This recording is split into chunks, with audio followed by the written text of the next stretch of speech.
All around the world, you've got nations just chasing after this one powerful label, market economy. It's like the ultimate badge of honor, a sign that you've made it on the global stage.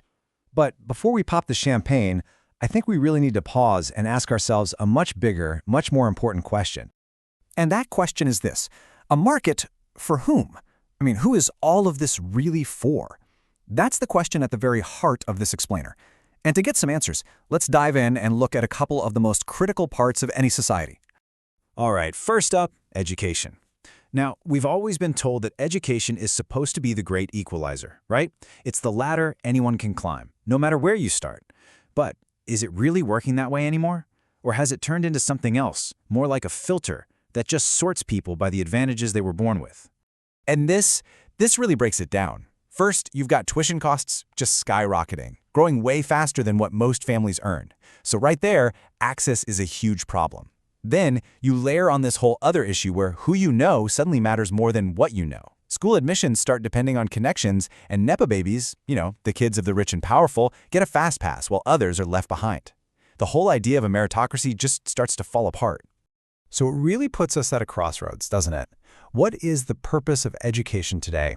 Is it about finding raw talent no matter where it comes from and helping it shine?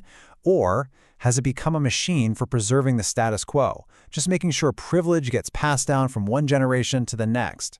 It's a massive choice that societies all over the world are struggling with right now.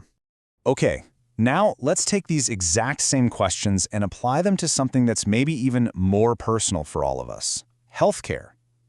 We're talking about our well-being, our lives. It's supposed to be about healing, about care, but more and more it feels like it's just becoming another for-profit business. Just let that sink in for a second. One single medical procedure can literally plunge an entire family into poverty. For millions of people, getting sick isn't just a health crisis, it's an economic apocalypse. One surgery, one bad diagnosis can wipe out a lifetime of savings, bear you in debt, and completely derail your family's future. So how does this actually happen? Well, for one, the insurance that's supposed to be your safety net, it often just doesn't cover enough. Meanwhile, you see these shiny new private hospitals popping up everywhere, almost like luxury shopping malls designed for people with deep pockets.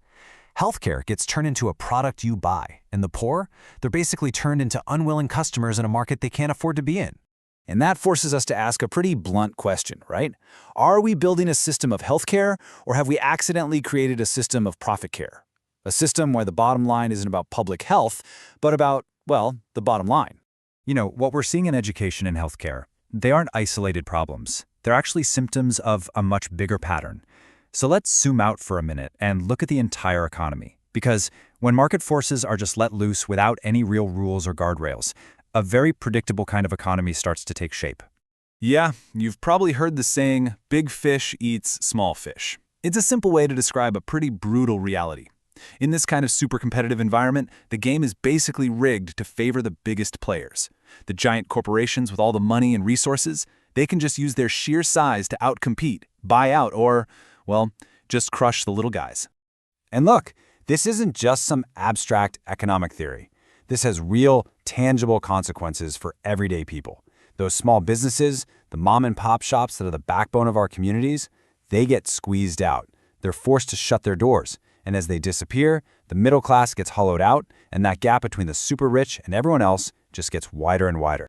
So this all brings us to the final and maybe the most important question of all. When you take all of this into account, what does progress even mean? How are we supposed to measure if a country is actually moving forward?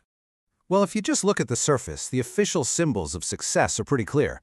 You see the big international conferences, you see the world leaders shaking hands and smiling for the cameras, the flags flying high.